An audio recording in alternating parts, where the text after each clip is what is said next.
The Eagles are Super Bowl champions. Philadelphia flies to their first ever Super Bowl win in a stunning victory against the Patriots. And that selfie kid from Justin Timberlake's halftime show is rocking the internet and making TV appearances. Sheila E. says Prince called holograms demonic and reveals more of her conversations with Justin Timberlake leading up to that halftime show tribute to Prince. This Is Us fans need a personal day after the mystery of Jack's death finally unfolds. Yeah, we all grabbed the tissues, and let's face it, today we might really need those under-eye masks just like Mandy Moore.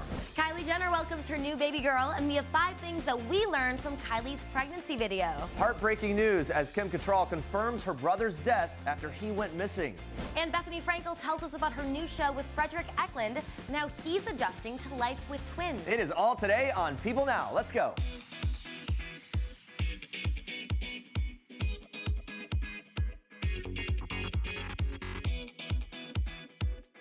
Happy Monday after Super Bowl, everyone. I don't know about you, but I think we all could use the day off to celebrate more. What a game. Everyone's talking about the big Eagles win. We're asking you, what is your reaction to the Super Bowl, the game, the halftime show, the commercials, the whole thing? Let us know. Vent to us. Let us be your therapy today. Tweet us at People, #PeopleNow. But first, we begin with this. It is official. The Philadelphia Eagles are Super Bowl champs, beating out the New England Patriots 41-33 at Super Bowl 52.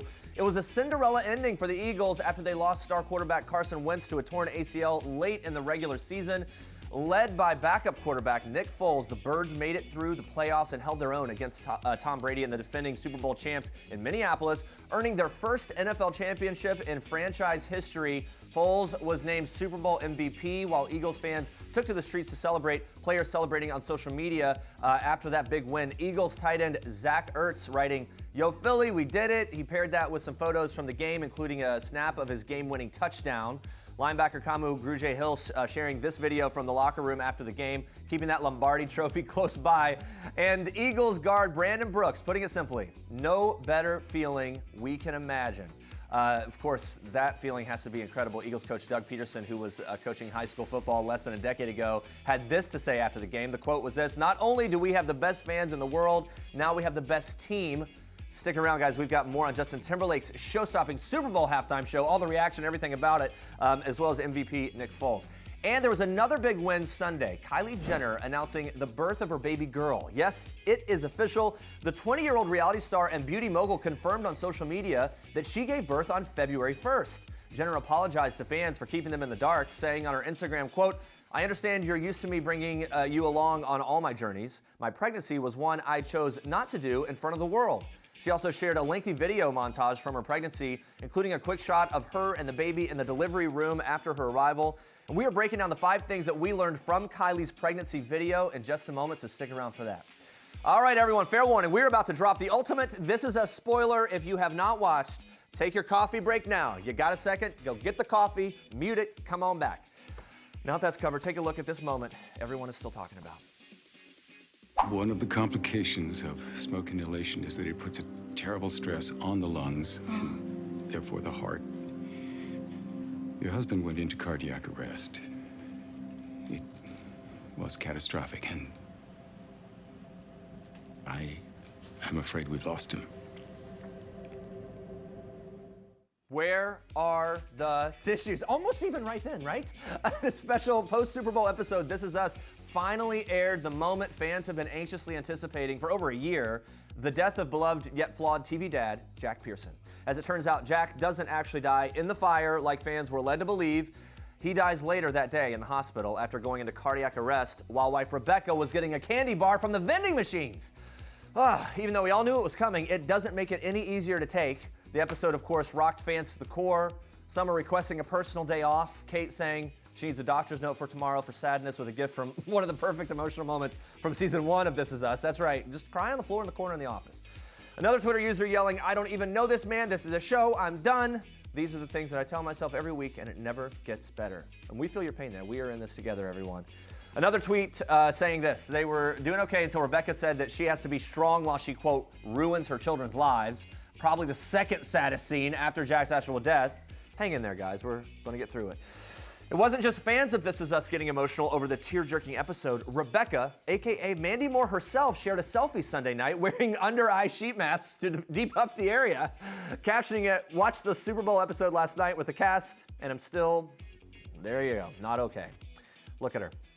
Our condolences go out, guys, on a serious note, to actress Kim Cattrall, who announced on Sunday that her brother Kris has passed away. The sad news came just hours after Cattrall went on Twitter asking fans for help to locate her brother, who went missing from his home in Canada earlier in the week. The actress tweeted the heartbreaking news on Sunday afternoon, saying, quote, "It is with great sadness that myself and my family announce the unexpected passing of our son and brother, Kris Cattrall. At this time, we ask for privacy. Kris's cause of death is still unknown. Cattrall's brother was first reported missing on January 30th. When the actress first posted about her family's search for her missing brother, she noted that his keys, wallet, and cell phone were left in the table or on the table of his Alberta home, and his door was unlocked, which Kim said is not like him. He leaves behind his family and 7 dogs, and our thoughts and prayers, of course, with that family during this very difficult time." That was very sad news. Very over the sad. weekend. All right, let's check in on our question of the day. So we are asking what you thought of Sunday night's epic Super Bowl. Lauren says, "I still can't believe it's real. Even sweeter that our first Super Bowl win ever was against the Pats." Hashtag Fly Eagles Fly. By the way, they had a championship win before the Super Bowl existed, way back. Okay. But no Super Bowl win. Yeah, Anyway. officially got it. Sam says my favorite part was Eli Manning and Odell Beckham Jr.'s epic Dirty Dancing commercial. That's pretty good. Yeah, that one was really good. And guys, keep the comments coming in. We're going to check in with you again soon. But first, Andrea, more for us in Star Trek. Yes, Jeremy. So we are kicking off Star Trek today with a performance worthy of a Lombardi trophy, if I say so myself.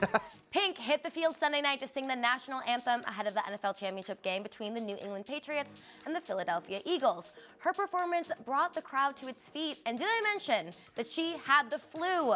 Yes, Carrie Hart, Pink's husband, posted a heartfelt photo on Instagram after the performance, captioned in part, "I am beyond proud of this woman. The roller coaster that she went through this last week with getting sick and losing her voice would have broke any ordinary person." Of course, Pink is not ordinary. Now, she wasted no time in sharing how excited she was to be singing at this particular game, posting many photos on Instagram showing her love for the Eagles, including a few snaps of her son Jameson decked out in Eagles gear. Very adorable and such an amazing performance by Pink.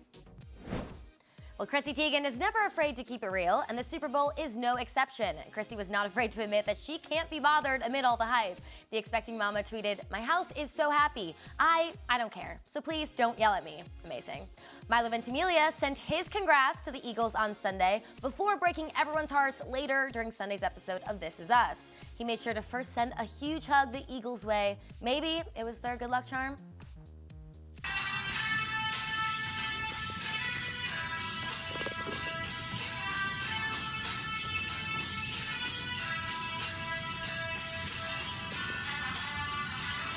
Philly's in the building. Philly's in the building. I think we all know who Will Smith was rooting for during Sunday's game. The former Fresh Prince went full-on Philly with head-to-toe Eagles gear and even played the classic song from Rocky while gearing up for the big game. Speaking of Rocky, Sylvester Stallone himself posted a picture celebrating the Eagles' big win. There he is wearing his own custom Eagles jersey with the number 22 on the back, saying, quote, "Yo, Eagles, you did it." And I can totally hear his voice in my head when I say that. I just can't replicate it. And from movie legends to space legends, former astronaut Buzz Aldrin hopped on Twitter to congratulate the Eagles on their win, saying, quote, "The Eagles have landed." Considering Buzz Aldrin actually landed on the moon, that is a huge congratulations. Fly, Eagles, fly. When you're 20 years old, you're just figuring out your life. You don't know what you want. You're indecisive teenager and you're just becoming a young adult.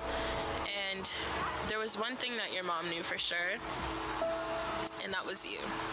All right, Kylie Jenner is officially a mother, as we've been talking about. In a very Jenner announcement, the beauty mogul shared an epic video documenting her pregnancy. Yeah, it was an up-close and personal look at her life. I have to say, we learned a lot about the youngest for Jenner in her last 9 months, and I like that a lot of it was very like old school videoing, not like Yeah, you're right. Not like a pro camera or whatever. The first thing being, as we just heard from her best friend Jordan Woods, that she has always wanted to be a mother. Yeah, in the video, Kylie's friend Anastasia even says that Kylie used to tell her at 15 years old that she couldn't wait to be a mom. So there you go. But I think one thing fans really love seeing was Kylie and Travis Scott's very in-love relationship on display in this video. Yeah, because the two have been incredibly private in the past. We finally got to see them together. Everything from backstage at his concerts, family time at Christmas, and of course, sweet moments together during Kylie's ultrasounds. I gotta say, actually made me like almost tear up. Okay. Real love, everyone. Watch the whole thing. It's like really adorable. I watched it. I didn't tear up, but it is adorable. Totes adorbs. I didn't really tear up, but like almost. You teared up. The video wouldn't be complete without a special speech from matriarch Kris Jenner. Watch this. I can't wait to see you, meet you, kiss you, love you, teach you things that maybe only I can teach you. Now, Kylie's baby can definitely learn a lot from the momager. Maybe Kris will be managing her one day, who knows? I'm pretty guaranteed that's true.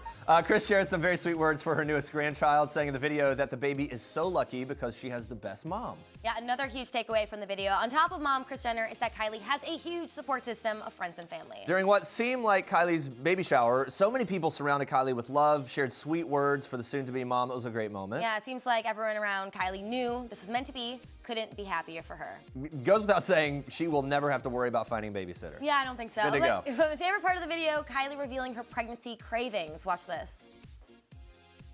Double cheeseburger. And fries, well done, please. Do I want cheese fries today? Yes, get that in and out, Kylie. In the video, Kylie reveals to her doctor that she can't get enough of her fast food, had some serious cravings for burgers, fries, and all that during the pregnancy. Yeah, and Kylie had an excuse for eating 2 types of French fries. She said that she likes regular fries, but her baby likes sweet potato fries.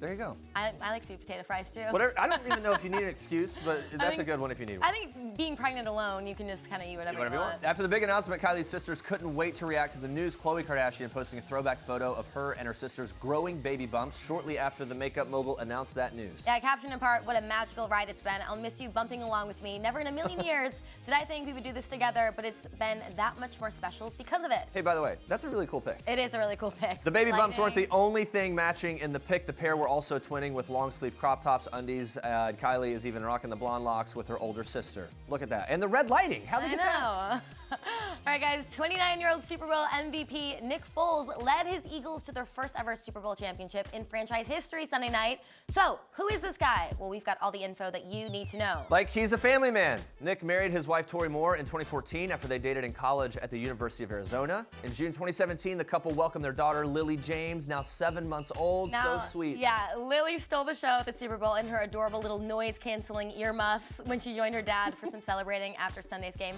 That is so adorable. And she was like really taking it all in. No little, problem with all the hoopla. Her little bow. Yeah. About fatherhood, Nick told reporters on January 30th that it, quote, changed everything for him. He went on to add this quote, "No matter what happens, no matter if I play a horrible game, she loves me. She has no idea. If we win the Super Bowl, she has no idea." She will know later. She'll know later. Yeah, I don't know. That's all I want to believe that she knows.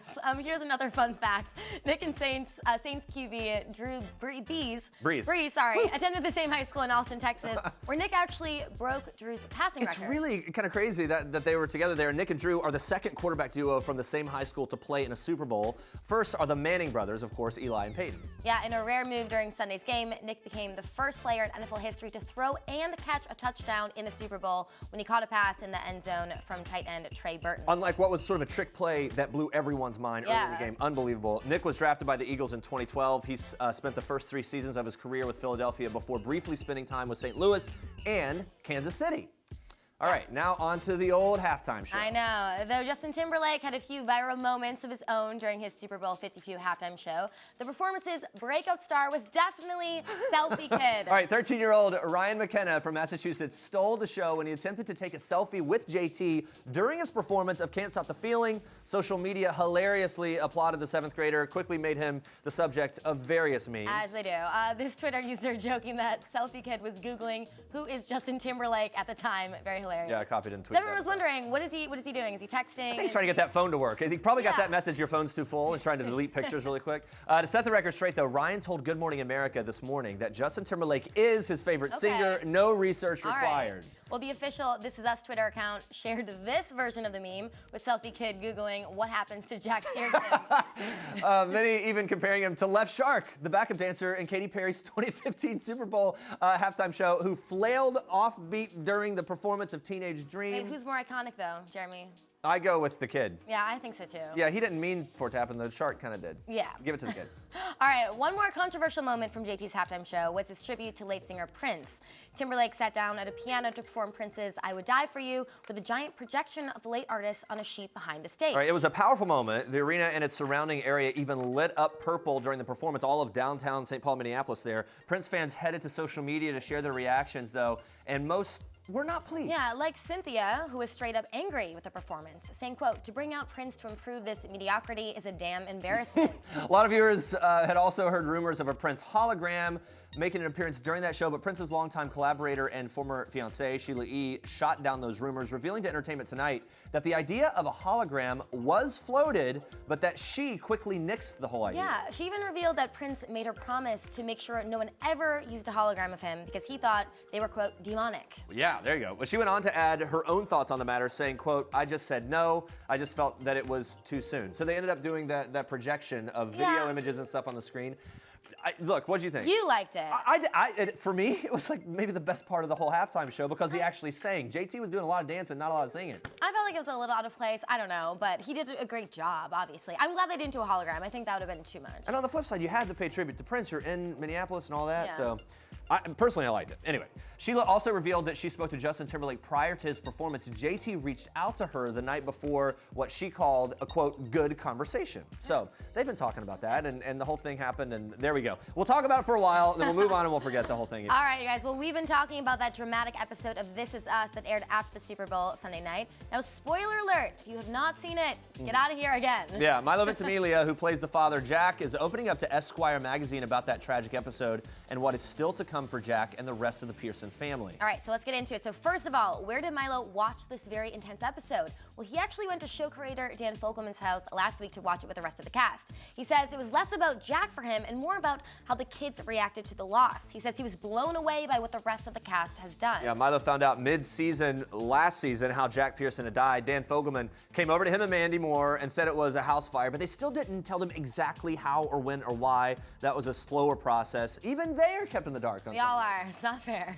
Obviously, it's such an emotional show for all of us, but does Milo get emotional about the show? Now, he tells Esquire he gets emotional over Rebecca and the kids. He says, quote, crying for Jack would seem a bit ridiculous because I exist as him, and I wouldn't cry for myself. I'd cry for myself. Yeah, I would too. Obviously, the fire sequence in the burning house was terrifying, so fans are wondering the logistics of all that. Milo kind of breaks it all down and basically says they built a set far away from LA to keep the whole thing a secret. He says while filming, he looked down during one of the scenes and saw one of the camera guys in full head-to-toe fire suit, sort of goggles and the whole deal. He says it was controlled, but it was still kind of scary. Yeah, I feel like as an actor, then it almost seems like believable. It's like blending Yeah, reality and like what's really happening. But how does Milo feel about crockpots? He does actually own a crock pot, but it is unplugged. Good. Because the crock pot was at the beginning of the whole fire. Reason the fire. Now, he does say that right after he filmed this episode, he went to his parents' house for Christmas, and the first thing he saw was a slow cooker making chili. And he thought, this is weird. He sent a picture to the cast. I love that. I bet like every time they see crock pots, they... Like, oh, guys, there it is. Another question fans are wondering, now that we know how Jack dies, does this mean we're not going to be seeing as much of Milo on our screen? The good news, no, we're still going to see him. Milo says just because we know how Jack dies, it does not mean he's going anywhere. We'll be hearing from Jack's brother and more about Jack and Rebecca's early days together. Yeah, this is not the end of Jack, which is a big relief for many fans. You can check out more of that interview at Esquire.com. Stay with us, guys. Bethenny shares her sage parenting advice with her new co-star, Fredrik Eklund. Stick around for that.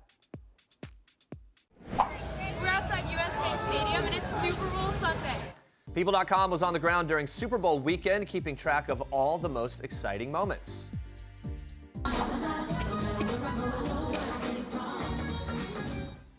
We caught Jennifer Lopez performing her signature hit, Jenny from the Block, during her pre-Super Bowl performance on Saturday at the Armory. It's a popular music venue in Minneapolis. She went on to shout out her boo, Alex Rodriguez, gave a tribute to Prince while performing more of her greatest hits.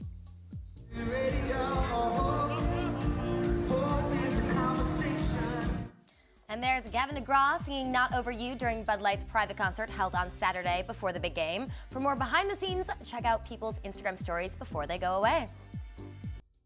Fredrik is very overwhelmed. I think he's personally, emotionally financially, time management-wise overwhelmed, and he's vulnerable right now. And I know how that feels when you're sleep deprived and everything seems crazy. The day seems so frayed and frenetic because you haven't really had much sleep. And I don't think that he really knew how hard it was going to be. Wow. Because before you see this on the show, we're talking about him having twins, and he's telling me he wants to make sure he's going to keep the romance alive and, the intimacy alive, and he's sort of worried about his sex life. And I'm rolling my eyes going like, oh, you're hilarious, you adorable real estate agent with twins that you think you're ever having sex again. At least you got to have a phase where that takes the back seat. It's just funny that was on the forefront. Yeah, Bethenny Frankel always telling it like it is. The skinny girl mogul and high-powered real estate agent Fredrik Eklund are joining forces for a new Bravo show, Bethenny and Fredrik, where they'll be flipping properties and having a little bit of fun along the way. But don't expect it to be anything like their current shows, The Real Housewives of New York City or $1 Million Listing. Here's why.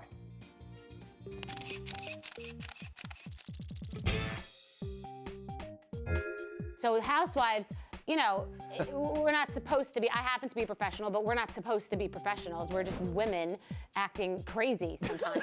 That's all we have to do is drink cocktails and have conflict. Right. But Fredrik has to be respectable, sell properties, and be an expert. So coming over to this sort of format where it's not so structured and he might seem more flawed, he might get more uncomfortable, and he did. And he fell into it, but in the beginning he was nervous because he was thinking, like, why are the cameras still on? Why are we still doing this? While I saw pit stains on his shirt because he starts sweating. Right. I said, Fredrik, the show will drive, just sit in the back seat and wait to see where it goes.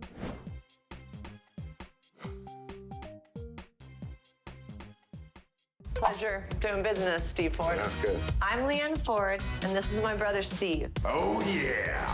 I design. What do you think of the black ceiling? It's awesome. And Steve makes it happen.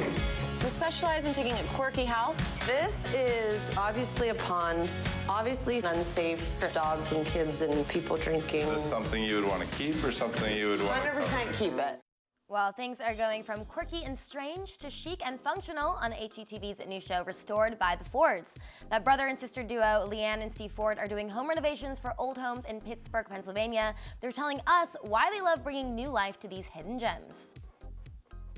These beautiful old homes, a lot of times they're torn down or the character is ripped out of them. And for me, I think however we can keep them alive and kind of give them new life is what we are aiming to do in Pittsburgh. Yeah, what's the most satisfying part about the process? Like, is there a moment, is it when it's completely finished or maybe halfway through, or do you have a moment in the process? Honestly, I think my moment's kind of when I forget what it used to look like and it becomes something new. And that might be partway through, or it might be, it's always at the end. But there's a point where walls are torn down and we see this, what's about to happen. I think Leanne sees that before me. Like, we walk into a place and she's like, sees it finished. There you go. They work together, they make it happen. They're a sister and brother duo too, because we usually see they're like married and Yeah, stuff. So it's a nice dynamic. It's a different take on the whole HGTV thing. I'm anxious to see more of that. And let's check in on our question of the day one last time. We want to know what you thought of the big Super Bowl win. Jenny said, happy that the Patriots didn't win because my husband and son were happy about that. I don't watch much, LOL. Just along for the ride. Yeah, I think a lot of people were just happy that the Patriots didn't win, more so than that the Eagles won. The underdogs, and it's like, I think people that are fans of the Patriots are either they live there and they're diehard fans. Yeah. Everyone else, I think, was rooting for the Eagles. Yeah, I think so too. There you go. And one of our producers is still rooting for them currently in downtown Philadelphia. Hope you're watching, Allie. Right now, probably. Have fun. Make it back safe. All right, we're going to be asking you a new question of the day tomorrow on People Now. Come back at 8:30 a.m. Eastern. And coming up tomorrow, we're going to be breaking down the latest episode of The Bachelor with a few alums of the reality series right here in studio, plus host of The Biggest Loser, Bob Harper, spilling all the secrets on his last cheat meal. Yeah, thank you so much for watching. For now, we leave you with one last thing from Leanne and Steve Ford from Restored by the Fords. Enjoy. Bye, guys. Hi, I'm Leanne. And I'm Steve. And this is one last thing. thing. My last date night was with my girlfriend. We had her birthday last weekend, or it was a couple days ago. It was yesterday. It was the 25th.